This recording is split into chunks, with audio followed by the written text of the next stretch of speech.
Danny Lynn here. I am actually here with Tracy right now. She's kind enough to come stop by our house to give me a quick interview. So I wanted to talk to you today about, when did you come on board? When did you get licensed? The middle of July. Middle of July. Okay, so middle of July, she just came on board with Home Options Made Easy, which is our real estate company. So she's now licensed, but she also wants to be an investor. And something very cool happened recently, and so I wanted to kind of ask her about it so she can tell you a little bit more. She wanted to find out how to market to different properties, to find mortgage assignment deals, short sale deals, any kind of investment property deals, subject to deals I think you were looking for as well. So we sat down and I showed her exactly what I've done in the past to get leads. And go ahead and tell the story of what we went over, how long it took for you to put it all together, how you went out and got it, and what you got as a result as far as leads. Okay, so we met like on a Friday before the Labor Day holiday. Oh, right. Okay. And so I went home I met you here, and then we went over what basically a flyer should look like, what different lead generation techniques, how you can structure the flyer to get people to call, do a webinar, and you kind of gave me a couple templates, a couple postcards, and you showed me what one of your handwritten letters look like, and that an investor would send. And so I took all that stuff home, and it took me about 4 days to come up with my own letter. And then I decided I was going to have a logo because I wanted to be fancy. And I got some envelopes from you. So it took me about 5 days. And also you gave me the name of an investor that I actually called and met with at Starbucks for an hour that week. So part-time basis, it took me 5 days to meet with that investor, develop my flyer.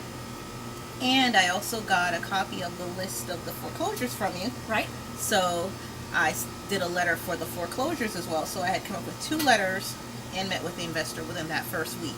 I hadn't distributed anything that first week because I was just fine-tuning, and then I actually emailed you a copy of the letter, tell me what you thought, and to get some feedback from you. And then that weekend, I started sending out the foreclosure letters. Okay. I got 1 or 2 calls, but they were already past, their house had already been auctioned off. Right. So I did a lot of those. So the next week, the next Thursday or Friday, I decided I was going to pass out flyers. So I found someone to help me pass out flyers, and we were going to do it that Saturday and that Sunday. And I picked a couple neighborhoods in Hutto. And on the Saturday, we passed out flyers for 2 hours. Okay. And on the Sunday, we passed out flyers for 2 hours as well. Okay. The first day we passed out flyers, I got a call before I even got back in my car in the AC. Awesome. That's happened to me too. I love it. Okay, go ahead. And I was like... Awesome. I know that feeling. So, and that was a very good lead. That was one of the leads that was almost a potential, but she decided to work with her lender to restructure her loan, and she's someone I'm actually going to follow up with. I got about 7 calls that weekend. Wow. No, actually, no, I got about 7 calls. The one lady called that Sunday after we passed out flyers, and on this Monday, I think I got like 6 calls while I was at work in my day job. And I was like, wow, I just wish I had time to answer all these calls. Some of them just left me a message telling me what they wanted. Actually, I answered all but one of the calls, and I spoke to them and got some information. One, I'm actually trying to help find a lease because their house was already sold as, just recently auctioned. So I'm actually working with him to do a lease and find him a rental property in Phill Grove. One property, they wanted someone to buy it outright. I had a language barrier with them. Okay. And a couple of the others didn't work out because they either had realtors already, but it was just a great way to generate leads and practice. Absolutely. Practice how to negotiate and how to steer them in the right way. So I was really overwhelmed that Monday. And then I think I got maybe 1 more call on the Tuesday, but I realized I have to keep doing this over and over. Yes. And it was overwhelming because I didn't expect to get all those calls. And maybe 7-8 calls, not a lot of calls to somebody who's doing this for a long time, but it was a lot. When I had, for a week before, I hadn't gotten any calls except for the 2. Yep. So it seemed like a lot to me, and it was a lot of information, and they were asking a lot of questions, and I'm like, help! So this week, I'm having someone hand out flyers for me right now. Excellent. And Good. I'm Good ready for you. and prepared. I'm like, let that phone ring, Yes. because now I'm ready. Last week I was totally unprepared and just shocked. Yep, awesome. So yeah. So there's a couple things that I want to bring up from the conversation that we just had with Tracy. First of all, there was a couple of her leads where the seller who had called her was listed.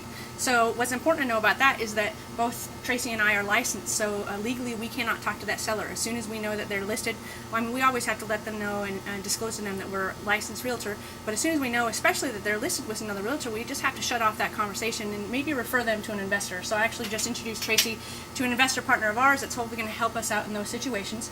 But that's 2 leads, right? Was it 2? Yeah. That's 2 leads right there out of the 7 that she couldn't actually talk to and might turn into a deal. So that's important to know. One of the other things is that the one deal where the seller is actually working on a loan modification, I actually think that'll turn into a deal. I told her to let it bake and to keep in touch with her every 30 days.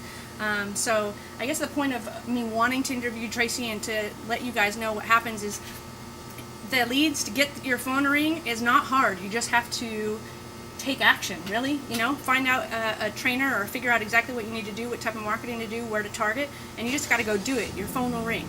So I just wanted to kind of use Tracy as an example because she was completely overwhelmed and she called and said, "Can you take some of these leads?" So I thought that was hilarious, and she does this part-time right now. So it's a fantastic, experience, and I just wanted to share it with you. And anything else that you have to say, Tracy? Well, so last week was overwhelming, but it kind of like settled in, like, okay, my phone will ring. Yeah. So this week I'm ready. I have flyers going out and I'm ready for the calls and I'm prepared and I'm ready to see what happens this time because now I'm ready for whatever happens. Awesome. Way to go, girl. Okay. All right. Thank you, guys. Hope that was valuable information for you. Bye.